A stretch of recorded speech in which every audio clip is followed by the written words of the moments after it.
बिस्मिल्लाहिर्रहमानिर्रहीम। अस्सलाम वालेकुम रहमतुल्लाहि व बरकातुहू।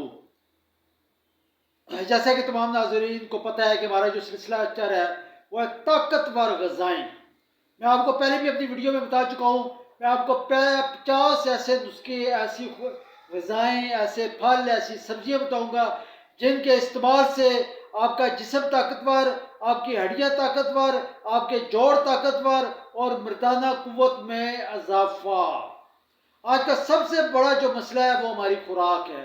हम वो खुराक नहीं इस्तेमाल करें जिसकी हमें ज़रूरत है। इंशाअल्लाह मैं आपको 50 ऐसे नुस्खे, ऐसी सब्जियां, ऐसे फलों के मतलब बताऊंगा जिनके इस्तेमाल करने से आपका जिस्म जो है वो ताकतवर हो जाएगा, आपके पट्ठे ताकतवर हो जाएंगे, आपकी हड्डियां ताकतवर हो जाएंगी, आपके जोड़ ताकतवर हो जाएंगे और ऐसे ज़रात जिन्हें मर्दाना कमज़ोरी का मसला है वो मर्दाना कमज़ोरी भी ख़त्म हो जाएगी, क्योंकि ये तमाम एक ही लिंक्स हैं।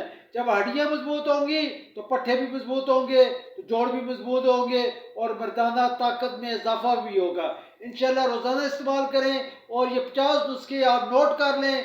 इंशाल्लाह मैं स्टेप वाइज आपको बताता रहूँगा। 3 नुस्खे इससे पहले बता चुका हूँ, आज ये चौथा है, अगला इंशाल्लाह 5वां होगा। नोट करें और इस्तेमाल करें। आज का जो नुस्खा है वो अंडों के बदले अंडों का मिल्क शेक, एक ताकतवर ग़िज़ा। आपने करना क्या है, सुबह नाश्ते में तो आधा किलो दूध नीम गर्म करना है, उसमें 2 देसी अंडे डालने हैं और 2 शहद की चमचे डालनी है बड़ी, और उसे जूसर में डाल देना है और उसका मिल्क शेक आपने बनाना है। वो मिल्क शेक आपने पी लेना है। ये मिल्क शेक जो है ये ताकतवर ग़िज़ा है, क्योंकि अंडे में गूदा भी होता है, लेस भी होती है जो आपके जोड़ों को चाहिए। इसके अलावा कैल्शियम भी है जो आपकी हड्डियों को मजबूत करेगी। इंशाल्लाह कैल्शियम भी पूरी हो जाएगी, गूदा भी पूरा हो जाएगा और आपकी हड्डियां भी मजबूत हो जाएंगी, आपके पट्ठे भी मजबूत हो जाएंगे और आपकी मर्दाना ताकत में भी इजाफा हो जाएगा। ये आप बच्चों को भी पिला सकते हैं, ऐसे बच्चे जिनका कद छोटा रह गया है और जो कमज़ोर हैं, जिनका वजन कम है, तमाम बच्चे पिएंगे।